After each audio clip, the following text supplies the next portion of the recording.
Welcome to the Summit for Wellness podcast, where we help you climb to the peak of your health. And now, here is your host, Brian Carroll.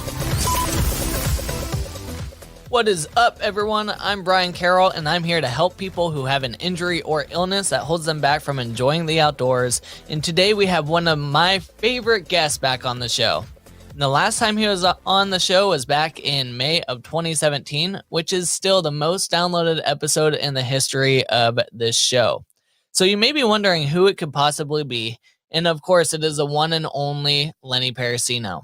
He's been doing some neat work with the Los Angeles Clippers and the Meyer Institute of Sport, and since he is working with high-level athletes, of course we had to have him on to talk about sports recovery and different ways to keep your body healthy and injury-free during the season.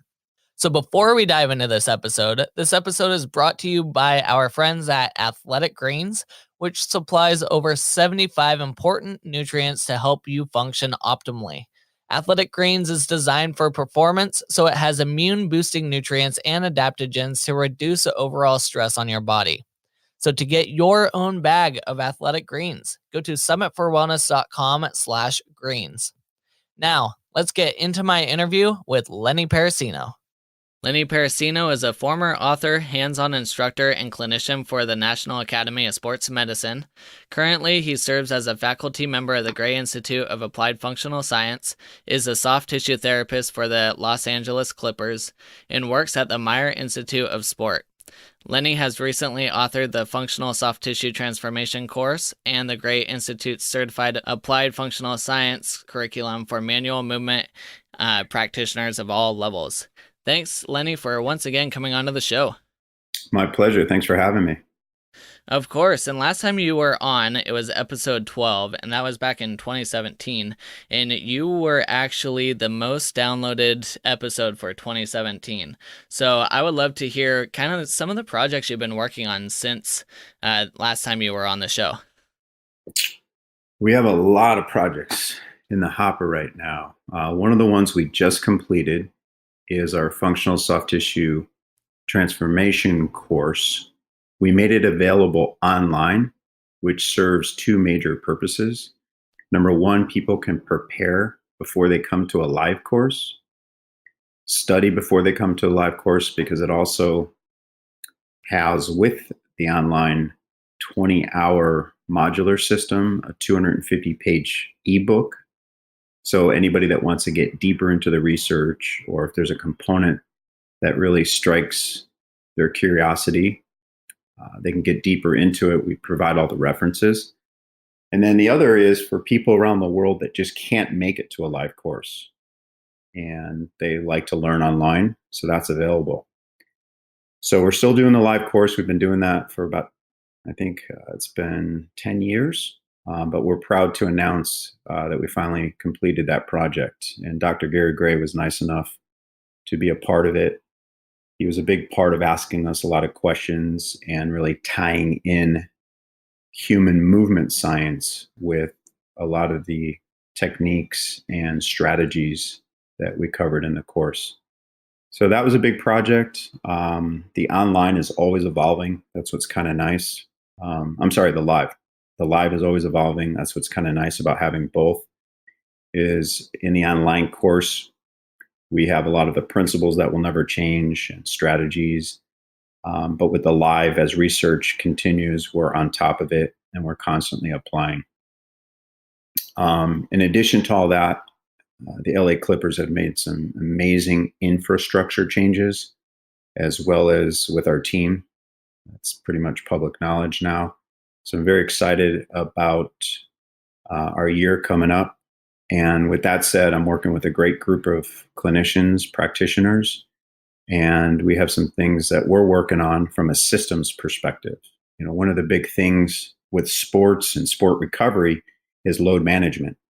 And we've been working a lot on how do we quantify load management? How can we individualize load management? We know that in order for tissues to heal, in order for tissues to adapt, in order for us to be resilient, we have to load the system. But if you overload it, it's not helpful. On the other end of the spectrum, if you don't load it enough, it's not helpful. And it really is individualized. So we've been working really hard on that. And since we will be talking about sports recovery, why is sports recovery so important? Because it's definitely something people are talking about now, and you don't hear a whole lot about that as of a couple years ago. So why is this a topic that we should be focusing on? Well, I think it's become popularized. I guess my guess would be because of injury. When you look at physical injury, it's when the load exceeds the tissue's capacity. And when I was a kid, we played sports seasonally.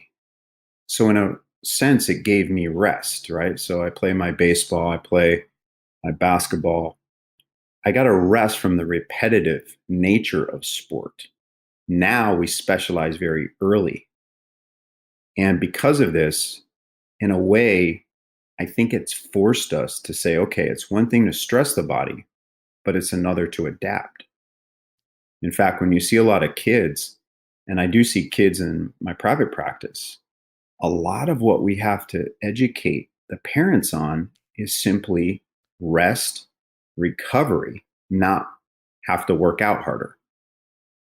So I would answer the question by saying my educated guess would be we're specializing too soon and we're seeing more physical injury. That's going to be my question. Since so many kids nowadays specialize so early, do you think that is increasing the likelihood of them developing injuries and more damaging type of injuries? I think so. I mean, I think it's multifactorial. When I look at my son, for example, is 14. He lives, eats, breathes basketball, loves it, trains every day. I go to all of his games, as many as I can go to. And I look around and I watch the kids. They're drinking artificial sweetened type beverages. They're eating potato chips, Fritos, right out of the vending machines. Rarely do we see kids drinking very healthy, raw, real type ingredients. That plays a huge role. I think Dr. Kate Shanahan, in her book Deep Nutrition, she had a whole section on collagen and foods relative to collagen. Well, collagen is important. It's the most abundant protein in the body. It is the makeup, the substance that makes up our soft tissue predominantly. Critically important. So I think it's multifactorial. It's not just a mechanical, repetitive stress. It's also what we're putting into our system. And I think today, I'm just comparing it to when I was a kid. I mean, my mom always put me to bed by 8, 9 o'clock. And now it seems like kids are staying up later. When I ask parents, how much sleep does your child get? It's amazing to me. Kids are going to bed, or maybe they're going to bed, but they're on their phones, they're on their computers, and it's late. And then they get up early for school. We had a parent come in not long ago, and she's like, wow, our pediatrician actually prescribed sleep for my teenager. I thought that was brilliant. So I think it's multifactorial. I think it's food. I think it's sleep. I think we're specializing too early. And this is a storm for repetitive stress injury. Yeah, I work with a lot of kids, especially high schoolers, and it seems like most of them go to bed around 10 o'clock when their parents tell them to go to bed, but they actually fall asleep around 2, 3 a.m. And then they have to be up at 6, 7 o'clock for school. And they're just spending all their time on their phones, computers, whatever it is, and they're screwing off instead of sleeping. Yeah, I mean, it's huge. There's a lot to be said about sleep. And I don't know if your readers or your listeners have read the book Why We Sleep by Matthew Walker. It was released, I believe, last year. Great read. Because there's a lot of different thoughts on how much is necessary. For the average person, they say 7 to 9 hours, but kids might need a lot more. Kids are in sport. They go through growth spurts. They might need a lot more than that. Yeah, I'm actually just listening to the Audible version of that book. So Funny that you bring that up. So when it comes to sports recovery, you talk a lot about load management. And so there's a lot of different, we'll say, techniques that people use in order to recover in athletics. So can you talk a little bit about how to first minimize the load or to allow the body to adapt to the load and reduce the overall stress to the body from the load before we get into utilizing all these different techniques? So if I understand your question, the answer is simple. You have to first find the individual's threshold, right? I can't make an adjustment to loading unless I first understand their threshold. So we developed a system, and I think understanding what a system is becomes very important, and it can help people sift through the confusion that exists so that we don't become hostage to techniques, and we can use our own intelligence to figure out how to use techniques. I think there's a big difference.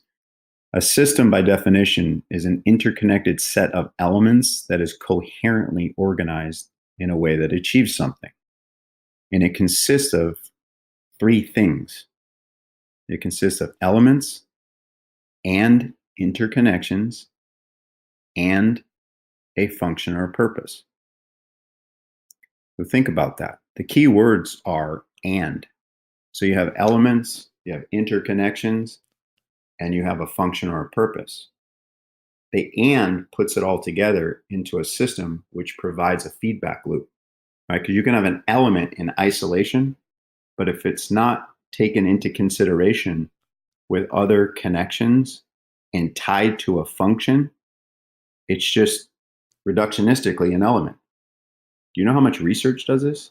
People tell me about their Normatec or people tell me about their vibration, and they just puke information about the product. And then they'll hypothesize how that's going to help.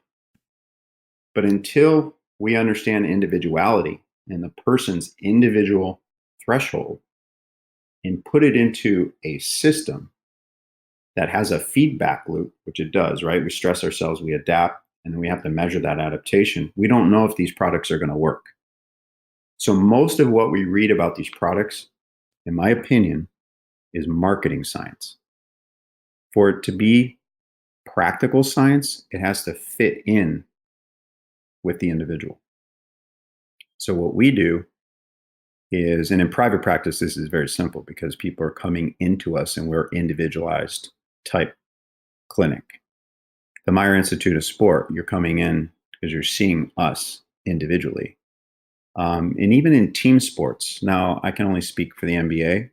You know, we have enough people on staff where we can individualize the programming, which is fascinating. I'm not saying that that happens in all sports. I can only tell you my experience. We actually have individualized plans for our basketball players. We're able to do that.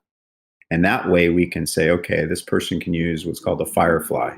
This person can use Mark Pro. This person should be using some Normatec. This person should do hot cold contrast. Maybe just cold contrast with this person and let the homeostatic mechanisms be the heat. We don't have to apply artificial heat to that person.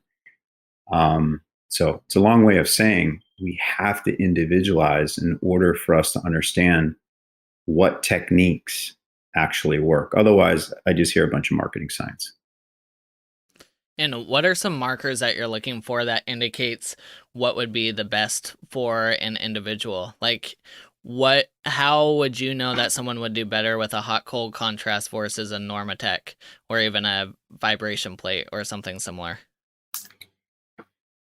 Movement efficiency is the quick answer. That really doesn't give the listeners much. I want you to think about this. There's holding tension, there's active tension, there's resting tension, and there's passive. There's always tension in the body. We're a tensegrity system. Strength, by definition, or we can define it as our ability to produce an internal tension against an external load. So if you were to get up out of your chair, how efficient are you in doing that? So when someone's sore and they're kind of crying out for recovery, it's because they're not moving efficiently. They feel heavy. They don't feel as springy. So think of it like a basketball, well inflated. You haven't played in a while, so you're in your garage and you grab it and you want to test to see its efficiency in the change of direction. So you slam that basketball down onto the floor. How well does it spring back up? If it doesn't spring up real well, you say, oh, we better pump it up before we go play. That's a lot like the human body. When you lose your spring, you have this heaviness to you. It's time to make a change and put yourself into more of a rest adaptation, or what you have referred to as sports recovery. But this is for everybody. I mean, we look at everyone as an athlete. We just have different levels of athleticism. That's why I'll always maintain a private practice and not just be in professional sports. I mean, I love working with the Ferraris, but I also like to work with all populations because selfishly I get to learn a lot. So I look at everybody as an athlete with different levels of athleticism. So if I'm working with someone 80 years of age and they're having struggles walking because they've lost the spring in their step, to me, that's an indicator that we have to look at the work-rest ratios. What's going on in the system that is not allowing it to be efficient in movement? So it goes back to movement efficiency. Remember, you can be effective at something. You can get in and out of your car and get to the grocery store and back. The question is, are you efficient? Energy is this concept central to all science. And when the system is healthy, it's conserving energy. It's not wasting it. And this is what's happening in sports science right now. We're starting to realize that muscles are not the main force generators in efficient movement. Of course, they're working, but muscles can produce the force, but connective tissue organizes it. So very healthy, smooth, efficient movement is more of an elastic recoil with very little or minimal muscular involvement, because muscle will waste a lot of energy. And the research proves this now. So when you're taking a look at kids, especially between middle and high school, and that their bodies are constantly adapting and their bodies are changing all the time, are you having to adjust their protocols and their recovery methods all the time? Because today they could know exactly how their body's working and they could be efficient with their movement, and tomorrow they could have grown a little bit and it's completely thrown off their entire system. Yeah, that's a great question. I see this a lot. And that's the problem with sports, structured sports, because, coach can't take that into consideration. I have X amount of kids in front of me and I have a program that I have to run. When we see these kids individually, big time, we see growth spurts, hormone cascades that are affecting growth rates. That's one big question I always ask parents, ask the child, have you grown a lot over the last 6 months, 3 months? So we're constantly adjusting it from a clinical perspective. It's easy for us, though. I don't think it's as easy for the coach, but that's a big, big factor. And I think it's often overlooked. People come to me all the time with their children, and we're constantly having, to educate them on stress adaptation rate. A great example is my son. They want him to bulk up for basketball, and I refuse to let him weight train right now. And, of course, I have to go round and round with the strength coaches. Their bias is put weight on them and make them grow big. It makes no sense. And I'm open-minded. If someone wants to argue this point, they're going to have to prove it to me, because I will prove my side. It makes no sense to me for a child to put artificial load into their body when they can't control their body weight. A lot of these kids are showing up. It's kind of like going camping. You love to camp. Mm-hmm. You got your tent, but you forgot your poles, and you forgot your guy wires to keep your tent up. And that's what we see with these kids. It's like they have this connective tissue canvas, but they don't have any integrity. And like we said before, there's a lot of factors to this. Well, putting artificial load into their body is not the answer. Loading them is, but not artificial load. So if I can't control my own body weight, why would I put a barbell on my back? So a lot of these kids are deemed weak and they need to get stronger. And that's what puts them in these strength programs. But they're not first tested for their threshold. You need to know where their threshold is, and then we can design programs that allow them to incrementally, keyword, incrementally adapt. And I think we'd see much less injury, much less frustration. Yeah, that makes a whole lot of sense, because I've seen it with a lot of kids where even over a summer, they can grow a few inches to half a foot, depending on the year. And it's amazing how they, at one height are so coordinated, and then they come back and they're just like, they have no idea how to control their body in space. And they've lost everything, and they're trying to figure it out again because they have all these new legs, Yeah, and it's like a person when they're injured and they're immobilized. It doesn't take much immobilization to really change the neural organization of the body, the motor control of the body. And more of this is really starting to become understood because we're starting to study living tissue. I'm going to say that again. We're starting to study living tissue. For all your listeners that have studied anatomy, I want you to think of this analogy. If my goal was to get my PhD in living trees, how well would I do studying telephone poles? But man, when people tell me about their hamstrings and their psoas and their QL and all the popular named muscles, we're basing it off of topographic or geographic memorized anatomy, not living anatomy. And I've had the fortunate opportunity to study fresh tissue cadaver dissections, 16 models to be exact. And man, that was like learning. It was analogous to drinking water out of a fire hydrant. That's how much I learned. I mean, it was absolutely crazy. And that was still deceased models. Dr. Gurperto has said, what if we put an endoscope in the living and then we magnify that video footage? What's going on in the living? And interestingly, that looks very different than fresh tissue cadavers. And that's not even moving.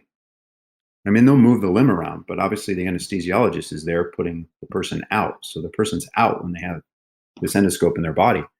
But my whole point is, so much is emerging right now on tissue because we're starting to look at the living. We've been studying the dead and hypothesizing stretching and strength protocols. And when you start to look at research, you realize it's not looking at the system. That's why I defined that earlier. We're looking at specific elements. Like, how often do we hear about creep and hysteresis in stretching research? Well, they took the particular tissue out of the human body and they measured it. That's looking at an element reductionistically. You forgot that there's interconnections with the human body. There's a function and a purpose.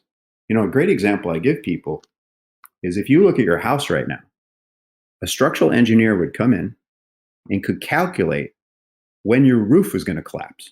In fact, in California here, we have earthquakes. So structural engineers will come out and say, it's not safe for you to go back in your house. They're figuring this out mathematically. So as weight is on top of your roof, okay, say it's a lot of snow. We don't have that problem down in southern sunny California like you. But say it's where you live and there's a lot of snow on top of your roof. It's real heavy. It's going to start to weaken the structure. True? True. Interestingly, on a healthy human, when you load it, it gets stronger. It doesn't get weaker. It actually gets stronger. It's quite interesting on a healthy human. So the load behavior of living tissue is very different than dead tissue. And so we're starting to learn more and more about this. For example, one of the things, because this is about sports recovery, everybody can do practically. Whatever walking you do or running, walking is this beautiful natural movement. It's like the window into the nervous system.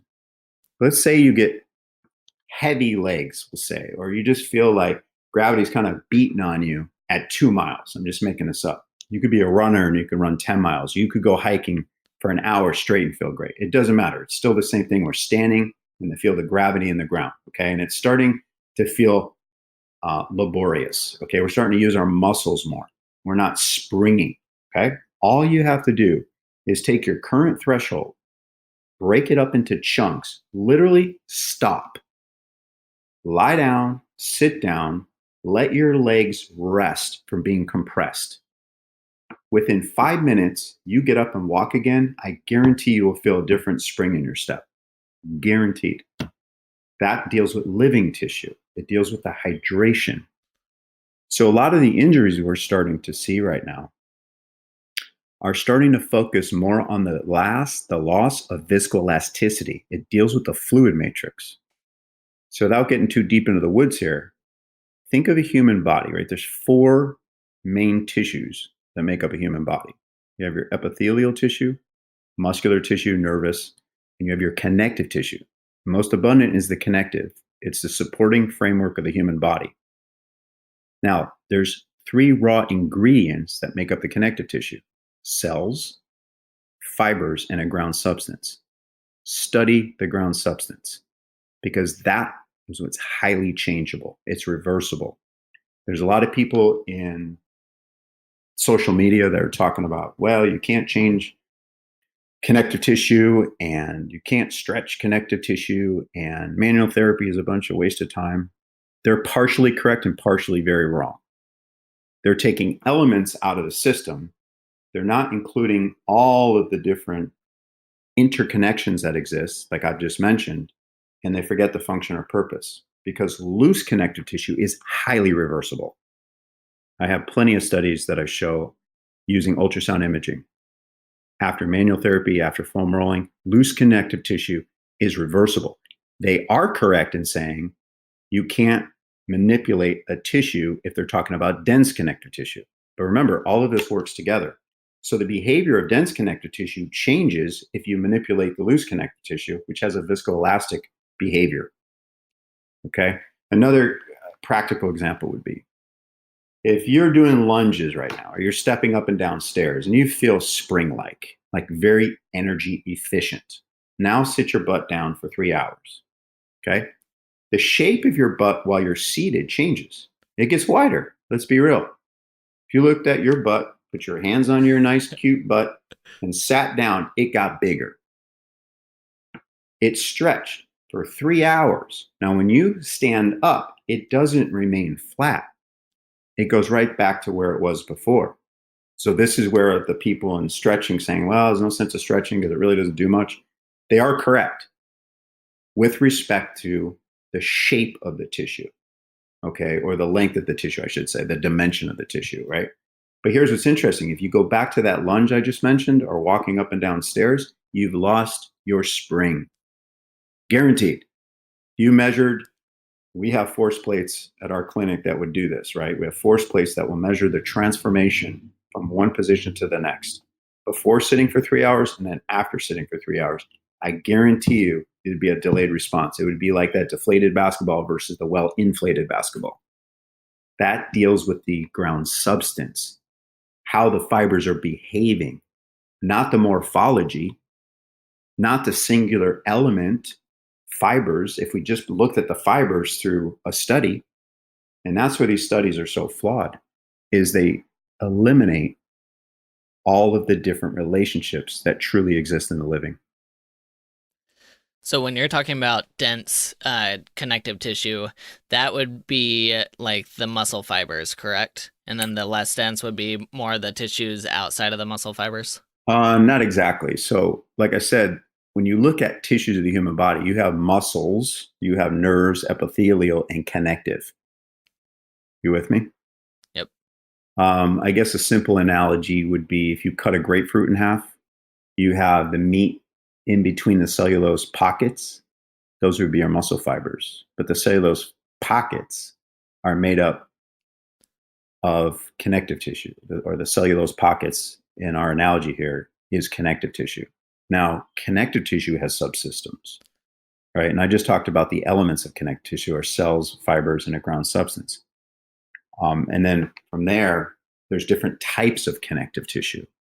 And one type is loose connective tissue. So you were mentioning the dense. The dense is extremely strong. So you can't foam roll your dense connective tissue and change its fiber morphology. Like you can't go in and say, oh, okay, I just rolled my IT band and now I'm going to go re-MRI it and it's going to look different. No, you can change its behavior because it's been shown over and over again to be reversible, the loose connective tissue, which lies between the sheets of dense connective tissue. Hopefully that makes sense. How much of what the soft tissue can do is determined by brain function or nerve function? Because if you're awake and you're trying to do certain movements or you're trying to move the body in certain ways, you might get restriction. However, if the person was under anesthesia, you'd be able to move them a lot differently. So how much is the brain controlling the movement capabilities of a person? Good. Yeah, it's a great question. I mean, what's the brain's main function? To protect. It's to move. Think about protection is key. This is exactly, I call it client speak. This is how we explain it to our client. An example of this would be, say you're moving smoothly and efficiently across the floor, and then all of a sudden you hit a slippery surface. What do you typically see? A holding tension. Like I mentioned before, there's this holding tension, active tension, resting tension, and passive. When we're moving very efficiently, we're performing more passive. We activate, they're all working together. So even though I'm separating it in conversation, technically the holding, active, resting, and passing are working together. But if you're spending more time passively, you're very efficient, right? Because you're using gravity in the ground, your mass and momentum to be energy efficient. So you activate just enough to get the system to move through passive recoiling. That makes sense? Now, all of a sudden I hit a slippery surface. What happens? Zoom, the nervous system is going to hold. Now you're going to look a little bit more robotic-like. You're going to use more active tension with the holding tension. So to answer your question, it's huge. It is what I would call half the battle in my practice, is trying to get people to just let go. Now, why does the system do that? Again, to protect. Pain is to protect. In the beginning, we need to protect, right? Acutely, we need to protect. But what happens is people hold on to this. They hold on to it, especially in our society today. When I was a kid and we got injured, the coach said, throw some dirt on it, walk it off. Throw some dirt on it, walk it off. Now it's, holy cow, immobilize it, take something for it, pack it on ice, put a boot on it, don't move it. We're not sure what to do, and everything's on lockdown. And it's not what the body would desire. The brain is not going to lie to you. And that's, I think the art of being a clinician is to be able to get people to move without them knowing. Think about that. Get them to move without them knowing. So here's an example for our listeners. If you stand up right now, I want everybody to stand up. Take your right hand, raise it up as high as possible. And what you do with your right hand is you turn it to your right as far as possible. Just do it in a nice, smooth, fluid manner. I will promise you, your left foot pronates and your right supinates. And now come on back. So again, it's your right hand as high as possible overhead, then rotate it to the right. Your left foot pronates and your right supinates. Now, I'm not there with you, but it happened. The rate at which it happened, the amount of range you went through is going to be individual. But I guarantee if you had two force plates underneath your feet, you would notice that your weight shifted. This is your brain's response to say, hey, shift the center of mass. I don't want to fall over. In doing so, it changes the dimensions of joints. So your left foot pronates and your right supinates. Now, let's say you had a left ankle sprain. That would be more of a supinatory twisting phenomenon. I took your brain and said, look at your right hand, put it overhead. We're not even thinking about your ankle right now. Now stare at that right hand and turn it to your right. And I'm staring down at the left foot. is I want to see if that tibia can internally rotate, the forefoot abducts a little bit, you pronate. Because if I can get that area to move that you just injured, I've created a healing cascade for recovery. Now notice I didn't say left hand overhead, turn to the left, because that would go into the extreme position of what it just went into when you had an ankle sprain. Now, could I progress to that if I see success? Yes, of course. So this is an example of how important the brain is and how the brain can actually hinder your healing. If the clinician understands how to tweak movement, position the body, we can get a lot of authenticity out of the person. In other words, real loading capacities. Once I understand the loading capacity, I can set up a plan. So that's just an example. So let's talk about developing a plan a little bit. So once you do figure out their loading capacity and their movement efficiency, then how do you start determining what type of recovery protocol they should have? And can you talk about some of those different tools that you mentioned earlier, like the Normatec and vibration plates, and what those can be used for? Yeah, it's kind of a loaded question. Because it really is individual. I mean, I don't really have a protocol. Let's see, I'm teaching a course here. I'm trying to think, I did a case study just to show people how to utilize the system that we teach. So our system is really simple. We have to first come up with the client's key objective. Like, why are they coming in to see us? You know, I don't want to sound conceited or, like we're better than anyone else, but we have a very interesting clinic. This is outside of the MBA. We have a cash-based practice that every one of the clinicians is really busy. It's not insurance-based, it's cash-based, and people aren't going to keep paying cash unless you're getting results. So it's very results-oriented. And so I urge practitioners to read the book, Measure What Matters. And if you're a movement practitioner, why would you read a book like that? This is a book that Google was built on. Bill Gates Foundation was built on. And it deals with what's called OKRs, objective key results. So you come up with the objective, and then you come up with ways to measure if that objective is being met. Okay? So I utilize that system in our system because it keeps us true. It keeps us interacting with the client, which is what I call the platinum rule. You ever heard the golden rule? Do to others the way you want done to you. You ever hear that? It's really selfish. Think about it. Do to others the way you want done to you is very selfish. The platinum rule is do to others what they want done to them. So our system deals with the platinum rule. It's like, why are they coming in to see us? What's the main objective? Now, what are we going to do technique-wise, strategy-wise, to measure if we're meeting that? So I had this lady come to me. She's a sharp lady, very, very active, high-level soccer player as a kid, went to college, became a doctor of dermatology. Her main reason why she came to me is she would love to run again, but she's starting to give up. Because 3 years ago, she had a partial, it was confirmed via MRI, partial hamstring tear, the bicep femoris, up by its origin. And this is 3 years ago. That's the key part of the story. And every time she runs now or walks fast, briskly, it starts to agitate her. So she's given up. But every once in a while, it still agitates without doing fast walking or running.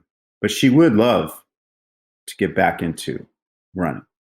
So to your question, like, how did I build a program for her? Well, the first thing I did, in our system, we have 3 categories. We have global loading, local loading, and manual loading. So we don't call it any fancy name like ART or FRC and all these different names that are out there. That's great that people want their proprietary names and all that. It's fine. But at the end of the day, it's loading. Let's call a spade a spade. It's loading. That's why in our classes, I'm like, take this information and make it your own. Put Brian on top of it. I don't care. Because we're not going to have initials by your name saying FSTT. We just had to put a placeholder name in it. And that's how we get CEUs. You got to call it something. So we have global loading, we have local loading, we have manual. So globally, I decided to walk her because that's what she did when she came in. So she walked. She doesn't feel anything when she walks. So I decided to tweak the walk with a longer stride. Ooh, she gets a little bit of hint on the upper posterior aspect of her hamstring on the right side. Interesting. Okay, let's go back to normal stride, but let's go normal stride lengthwise, distance-wise, right to left foot, faster. She doesn't feel it faster in that shorter stride. She just feels it longer stride. I said, okay, that was enough information from a global perspective. Now, locally, let's do an excursion.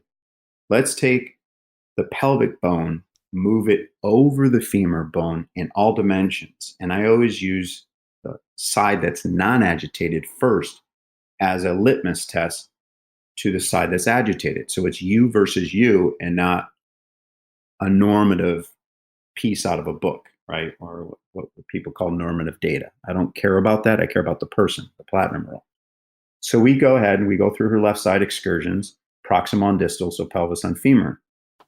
Multi-angular, she feels good. She actually has really good tension integrity. She's strong. And I was like, wow, that's pretty impressive. Not surprising because she was a high-level soccer player. And she's still very, very active as a professional. And now we do the right side. And sure enough, there were certain planes that she was very successful in. And then there was a couple she was not. So then we went to manual loading. I did some stuff standing with manual load, but then I went to the table. So I took her out of the field of gravity with respect to standing and compression. Obviously, we're always in gravity, but we changed the position relative to it. And I searched for tension integrity, a comparative analysis. And sure enough, there was inhibition of her hamstrings on the right side. And then I did a passive palpatory verification, and there was density and soreness. So her sensation was, wow, it's very sore. I compared it to the other side. So see how I'm taking you through a process where I gathered information. So then I continued with this passive compression and friction to the tissue to see if I couldn't desensitize it. Then we did some tension integrity testing. So I had her contract very lightly, not strong, abrupt contractions, but lightly to facilitate that region. We'll call it the hamstrings geographically. Then we brought her back up, had her do the excursions. Then we finished with what we started with, walking. The whole goal, so you see how I did everything in the beginning and at the end. The whole goal was everything is a test and everything is a treatment. Okay, so then she said, wow, I feel like it's lighter now and I don't feel that agitation now. And I said, good. What this tells me is you have a viscoelasticity problem, because the only thing a human hand can change and what you can change that quickly in one session is the viscoelasticity. We can't change the cellular metabolism to any significant level. We can't change the mechanics of the fibers that quickly, only the way they behave within their solution, called an extracellular matrix, or what we'll call a ground substance. So now what we have to do is we have to continue this. So here's what I'd like you to do. I know you love spin class, but I'd rather have you not do spin class for 2 weeks because of the compression and the friction. Instead, let's get out and walk, because you do love to run. It is outdoors and it's great for the mind. She goes, yeah, I'm cool with that. No problem. I said, now what I'm going to have you do is wear a compression band around the hamstring, the upper hamstring area. So your readers or your listeners might be familiar with BFR training, blood flow restriction training. It's very, very popular. There's a lot of good hardcore science. But one of the recent studies came out, and they're starting to see more and more of this in the literature, is you don't have to use full occlusion to get the same metabolic benefits. You can use less intense compression to get similar metabolic benefits. In fact, they did studies with 70-year-olds, putting compression around the upper thigh, going for walks, and they showed metabolic changes, which is fascinating because we didn't have to run the risk of full occlusion and DVTs and things like that. So we did that with her, and it works great for adductor type strains and hamstring strains and even quad strains. So I put that only on the right side, and I had her walk, showed her different tweaks to the walk, like faster speed, longer stride. I said, that is going to be your rehab in addition to offloading using, eliminating the bike, because I felt like the compression on the area where she's sitting on the seat and the repetitive nature of it was not going to help the viscoelasticity. And then I gave her excursions to do. In addition with the walking, I wanted her to take intermittent breaks, do the excursion, take a rest for like 3 minutes to rehydrate the system. I'm talking about the tissue system. And I give the analogy of a big wet sponge, like a car sponge is full of water. You're pushing on it and you're pushing on it. That water's seeping out. If you keep pushing on it, the sponge is going to dry out. So all you got to do is take a break from your walk, let the water rehydrate back in there. And that's analogies that a lot of the experts use that I've been lucky enough to hear. So it works really well. It's a good visual. And that's what we're trying to do is rehydrate, refresh the fluid system. And she's been doing great. And the key is, what are we getting closer to? Her goal. Yeah, she really wants. And that's what I said to her. Like, what do you really want? Let's say if we had a magic wand in here and we could take all this stuff away. What would you do? She's like, I want to run. So that's what I'm going to focus on. And it just so happened after I assessed her and then reassessed her, I'm like, you know what? I can give her walking. That's a lot closer to running than being inside in a spin class, which she admittedly didn't really like. She just likes the intensity of the exercise, but she'd much rather be outside. So that's an example of a program. Now, every single person that comes to me is going to get a different program. I was lucky enough to be able to give her something outdoors and very global, where some people I have to give them local. If you'd like another case study, I had one come in yesterday. This lady, weekend warrior, 47 years old, sprinted to first base playing kickball. Pop. She didn't really hear the pop, but she thinks she popped something. Boom, she goes down. She goes, Lenny, before I get an MRI, I'd just love for you to assess me. And I'm always careful about that because it's always good to make sure you go to a medical professional first. I don't claim to be, but she has trust in me. And what I do is I just educate. That's my goal. And I stress tested her. And it was really interesting. She was holding her knee in flexion contracture. She was doing it. Back to your great question, how much does the brain play a role? Huge. The brain plays a huge role. When I was done with her, giving her confidence that she could load and proving to her, she proved to herself, I should say, that she could load, she left my office loading. And then I said, here, you got 3 days. If you increasingly are loading more and more, it's always your decision whether you want to get a skin or not. But if you're getting better each and every day and you're doing the hard work, it shows you that your system is less and less protective. If you're excruciating pain, then you should have it checked out. Or if you find the pain doesn't go up, but you're just not getting anywhere functionally in 3 days, it doesn't hurt us to get a scan. Interestingly, the rehabilitation would probably be the exact same with a scan or not, but it's just good for, I think, the client to understand what's going on, and then we can have a discussion with that type of objective imaging. But that's just an example. Yeah, some people just need the confidence from someone to tell them that there is something wrong or not wrong. So definitely makes sense. Let's continue on with more recovery stuff here. And recently on your Instagram account, I saw that your son was in, I think it was a basketball tournament, and he had multiple games going on. And the photo is him sitting on the couch with these big leg boots on, and you were talking about some of the recovery stuff that you were doing there. So can you talk about for sports where you have a tournament on the weekend and you have multiple games in one weekend and you don't have like a week rest like we see sometimes at the professional level, what can people do to be able to mitigate some of the excess load from those type of tournaments and events that they're in? Yeah, well, my son doesn't know how lucky he is, right? Because right. I had the opportunity to have Normatec in my house, and they're not that cheap. I mean, it's worth it for professionals, people that exercise a lot. I still think it's worth it than going and getting, cheap massages. You could save your money for about $1,200 or $1,300. You can get these. Basically, they're compression pumps. So for the people there that are not familiar with this, just look up Normatec and go online. Every pro team has them. A lot of people have them now just for recovery if you're really into exercise. And what it's nice about it is you can be watching TV, completely relaxing, offloaded, and it does all the work for you.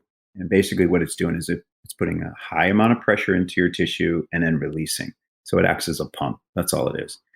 And it really helps manipulate the ground substance, right? It helps to diffuse metabolites that get built up and create soreness in the body, can create inefficiencies and muscle contraction. And it was really interesting because this was the first time, I know you saw it on Instagram, that was the first time he did it. I did it selfishly as a study to see if a 14-year-old, a teenager who has very healthy tissue, by the way, he's never been injured, outside of a bump and a bruise. He's never broken anything. He's never had a sprain. So that's really neat. And he's just like, Dad, my legs are heavy. We played a lot. They're heavy. And he said the word. I didn't put that word in his vocabulary. I'm like, oh, that's interesting. What do you mean by that? Like, you're not real fast right now? He's like, no, I don't feel like I'm quick enough. I said, let's do this. I want you to sleep a lot tonight. And we put him in the Normatec. And yeah, he was just like, man, my legs feel great. Right afterwards, too. I had him take them off after 20 minutes. And I go, how do they feel now? Go up and down the stairs real fast. And he's like, yeah, they feel way better. And kids will always tell you the truth. Pretty cute. So that's neat. But if you don't have Normatec, what can you do? I could have put him in a cold plunge, right? You put him in a bathtub, throw some ice in there. And what this does, it creates a vasoconstriction. So just think it constricts everything, right? Cold constricts. Well, what does the body want to do when you get out? Dilate, open up. Open it up. So where do you think the benefit is? In the ice? No, it's in the contrasting. It's the exchange. We know that now with icing.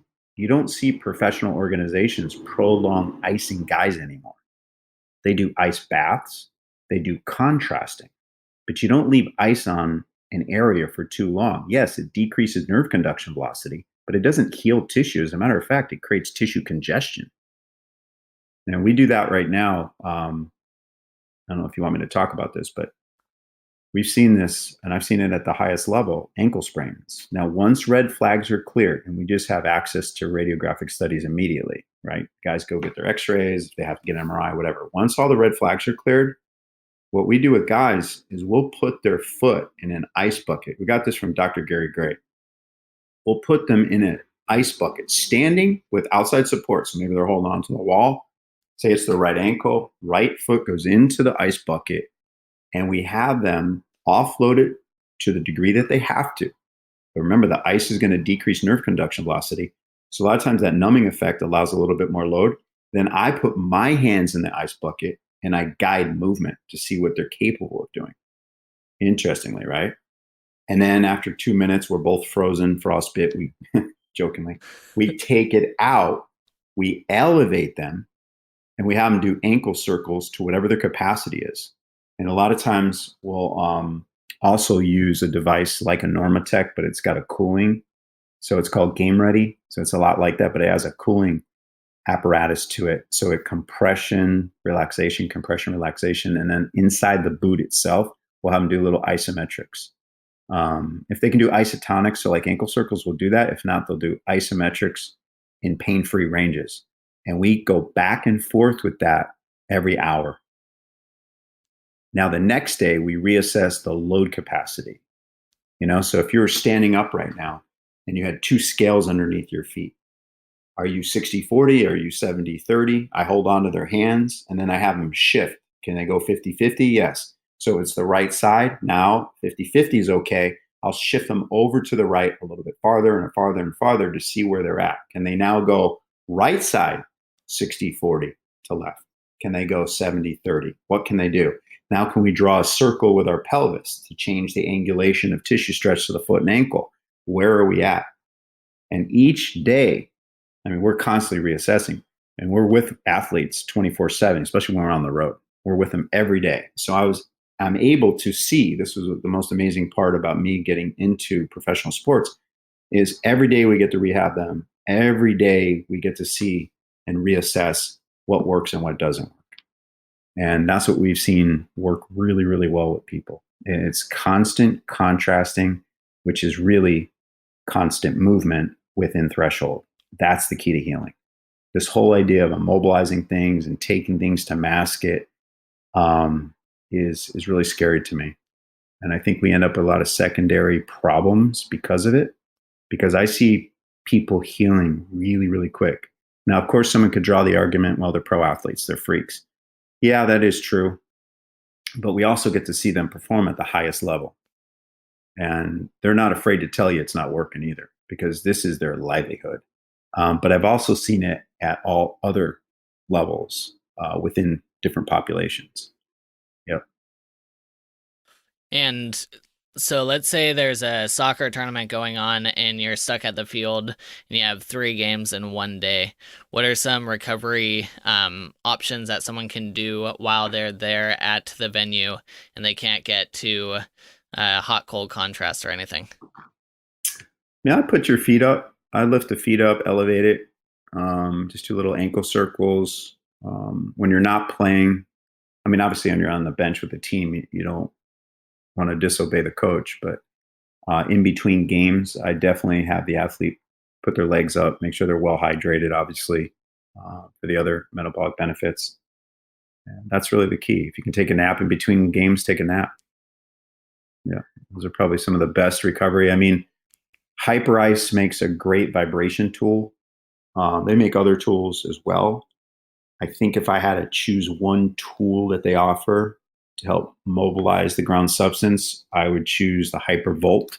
Doesn't require power or electricity, rather. So it's handheld, very easy. My son has one of those. He puts it in his gym bag, and he'll do his legs, he'll do his calf area. I love it for the Achilles tendon. There's a lot of good research coming out with respect to the lack of blood flow creates change in the Achilles tendon. And one of the big surgeons out in New York, I was just with a player last week and we were talking about Kevin Durant's big injury. And he came out and said, he's the main surgeon for the Achilles tendon. He said, we're looking at the morphology and it looks great. And then all of a sudden there's a rupture. And so I'm sure it's multifactorial with nutrition and all that. But a lot of people are starting to suspect it's a lack of blood flow to the area. Now the fibers become overstressed with the particular load. And remember, the ground substance is what provides a frictionless surface to the fibers. A lot of people don't realize one of the functions of connective tissue, and in particular the ground substance, is to help absorb force. So I oftentimes simplify it by thinking, well, and I'm in water. Like say you and I were together right now, live, and you were to punch me. I'm like, whoa, that's an impact, right? But if you and I are standing in water up to our neck, now you punch me, it's not going to be much of an impact because of the fluid concentration. It's going to help to absorb some of that force. I mean, it's a silly analogy, but it works. And now I have optimal fluid concentration in that Achilles area. It helps to absorb and transfer force. That's one of its functions. Now, if there's too much water, it's too boggy, like a swollen area, it's not going to be efficient. And if there's too little, it's not efficient either. It's always the Goldilocks, not too much, not too little. So what I would do is put the feet up, little ankle circles to create pumping, but you're elevated, take a nap, use a Hypervolt, the vibration. Those are all great tools. And they're affordable now, so it's great. Yeah, they're super affordable compared to a lot of the other devices that are kind of similar. They're like half the price and they're amazing. Not only that, too, they've done a good job with the amplitude. There's a lot of devices out there that are just retooled jigsaws, and what they have is an amplitude that's much greater, so it becomes more compressive. Not only is it louder and annoying, but it's more compressive on the tissue. You don't want something pounding on your tissue. You want a nice, smooth vibratory percussion into the tissue. So it's not, I'm not going to say it's damaging. That would be far reaching. But you don't want it pounding on the tissue. Yeah. If you get too much pounding, then do you get more protection from the body? Yeah, that's very well put. Yeah. Everybody's different, right? Mm-hmm. It's going to require greater resiliency on behalf of the individual. So if somebody's very resilient, they don't care. Get a jigsaw and put a tennis ball on the end, pound away. I see this in the CrossFit community. They get away with a lot of things because their tissues are so resilient because of the types of loads they're used to. But you can't apply that to everybody, especially kids. You get a 14, 15-year-old male, female soccer player, they might not be able to handle that kind of amplitude or compression into the body. Remember, force boils down, or load boils down to compression and tension. They're concomitant. So when you have something that's too compressive, you got to go with a little bit more tension. So even the Volt, I use speed 1. I hardly ever use speed 2 or 3. Like even companies will promote, wow, it's got a higher speed. And I'm like, who cares? The faster I run in water, the more resistance there is. I want it slow. I want to cut through the water, right? I don't want to run fast in the water because I don't want the water resisting back at me. One of the reasons why that happens in the body is it creates stability. So if you watch a sprinter, what happens? Their body stiffens. What do you think stiffening in the body? It's not just the muscle, it's the way the muscle is behaving in the ground substance. But that's an inherent stability factor. You see? So when I'm applying an outside force into the body, I don't want it to be fast. I want it to be slow. I want it to be rhythmic so I can penetrate deeper and get to the tissue without creating, like you properly said, a defensive protective mechanism. So that's a good question, because if you look up, YouTube videos of people using these different type of massagers, usually people run them up and down their legs real quick and all over their body. So would it be more beneficial to have it on a lower speed and then go slow over the area that you want to change? For sure. So the research is now out there, right? How much time does it take to change what's called a densification? So what a densification is, it's not fibrosis, which is a pathology. So this is what's called dysfunction, not pathology. There is a difference, okay? When there's a densification, so a thickening in the ground substance, it takes anywhere from 2 to 4 minutes to change that solidity to more fluidity. So 2 to 4 minutes. And so for manual therapists, that's a big thing. Like in our manual therapy, we do not use lotions. One of the reasons why we don't use lotions is because you tend to compress too much and tend to go too fast. We need to hook the tissue and shear it to create an interlayer glide, which is manipulating the ground substance and creating greater space between the dense fibrous tissues. Yeah, so 2 to 4 minutes is kind of the rule, but everybody's different. Younger kids, I would suspect, take less time. But we never want a person holding away from our input, whether it be manual or by the use of a machine. Awesome, Lenny. Well, do you have any final things you want to touch on before we wrap this up? No, the only thing I would say is think about all of us going to a dentist. We see a doctor. The doctor does a very thorough evaluation. Nowadays, they even look, at the tongue, under the tongue for cancer and the gums. They do x-rays. They look at the morphology, the structure, and then they'll send that information to a hygienist. The hygienist does a phenomenal job. And I think most people would agree they do a job that we can't do at home. But then a good hygienist will go through your x-rays like the doctor did. They'll do their evaluation. Then they're going to hand you a little baggie, hopefully, at least my dentist does. And they give you all these little cleaning tools. Not just the toothbrush and not just the toothpaste, which I typically throw away because it's not natural. But they give you little sticks and they tell you the little things in between your teeth. And they say, now, if you take good care of yourself, when you come back to me, I don't have to give you Novocaine, shoot you up, and dig deep into your gums and do deep cleaning. I'll just have to go through your teeth. I won't have to do a deep cleaning. Never once did I go to a dentist and the dentist say, don't worry about your teeth. Don't take care of your teeth. When it hurts bad enough, come see me and I'll replace them. How many people are told, when you can't handle your hip pain anymore, come back and I'll replace it? When you can't handle your knee pain anymore, come back and replace it. Now, interestingly, if you look at the human body embryologically, all of our tissues are made up by the same raw materials: cells, fibers, and a ground substance. Then they differentiate into different proportions of the same raw material, and we call it a tooth, we call it a gum, we call it things in the mouth, and we even have a profession called dentistry.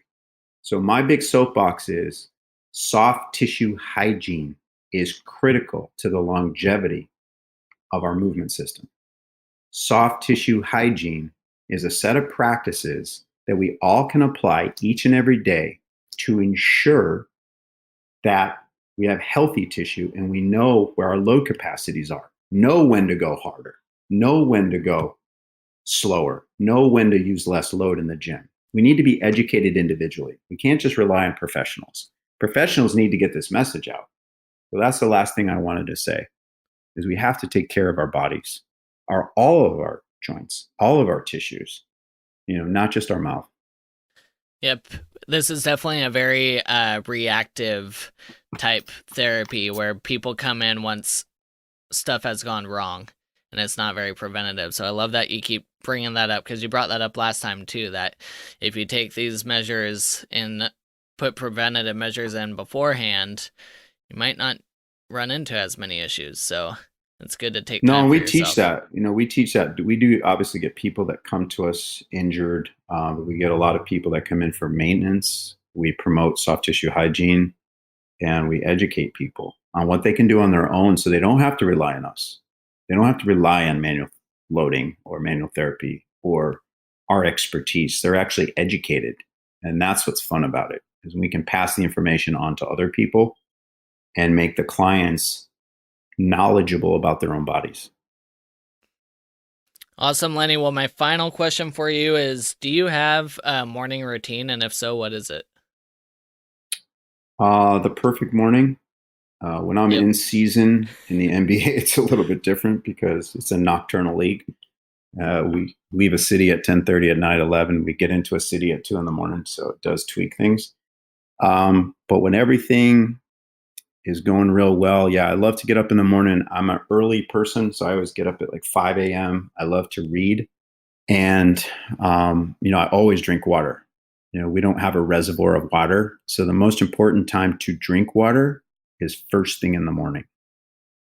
So I'll drink Mountain Valley spring water, which is naturally mineralized.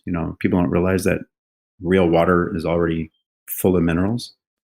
And so good, healthy water in the morning, read. And then we actually have a hot sauna in our house. And I love it. One of the best investments. And in there, I'll continue to read or just relax, think. And then I tend to mobilize my body. So the key is to keep my joint complexes healthy, my tissue. When I say complex, I mean in all the tissues surrounding the joint. So if I move my hip, I'm moving obviously all the tissues around there. And I make sure that everything moves. Joints are really spaces, functionally speaking. They're designed for movement, and I make sure everything moves. It doesn't take long at all. And I do that, it just so happens in a sauna.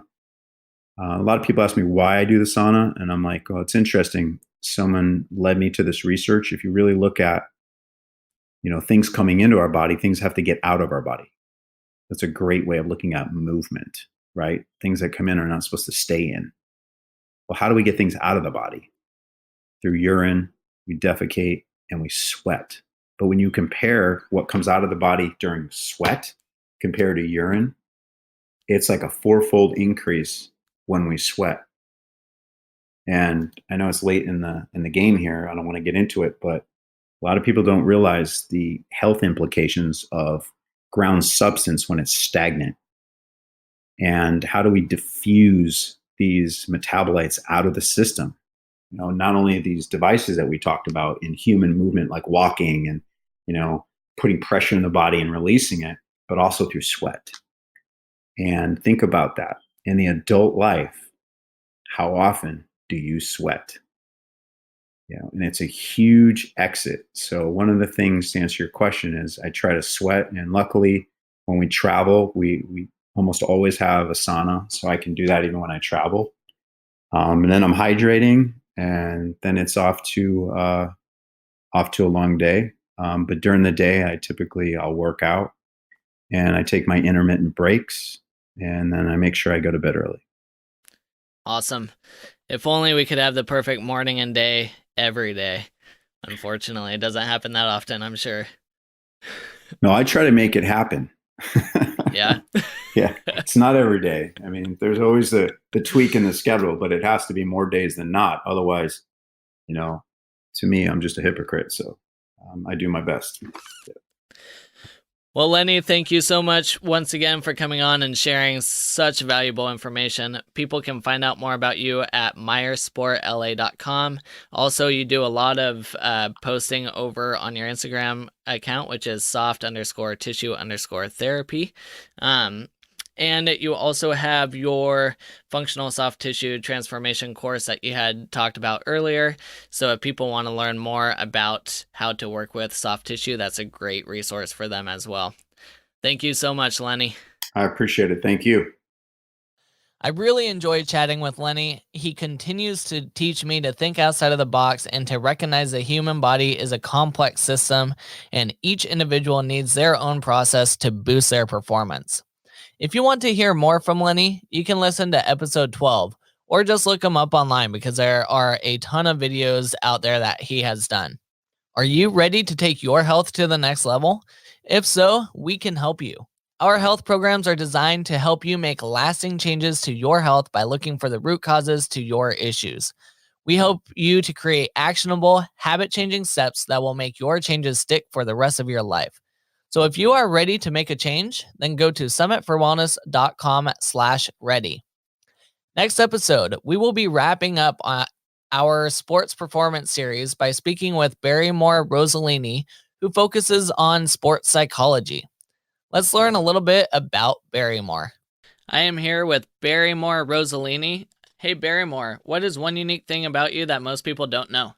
So if I were not a psychologist, I think I would own a plant store. I don't really tell a lot of people that. I just love watching plants grow, taking care of them. Just something I've realized kind of as I've grown up and where I am now that's what I would want to do. So totally different in a way, but also similar, I guess, in wanting to help things grow. Also, I'm in the middle of a screenplay, trying to write it for years. Not done yet, but I hope it happens soon. So not that many people know about that either.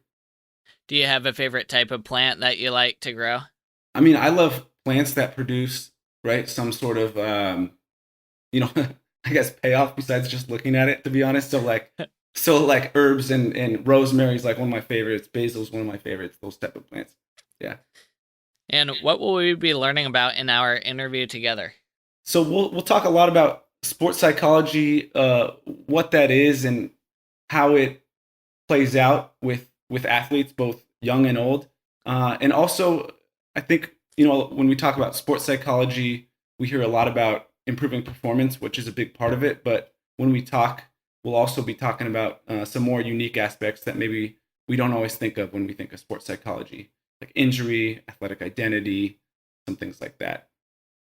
And what are your favorite foods or nutrients that you think everyone should get more of in their diet? So my favorite food of all time is pasta.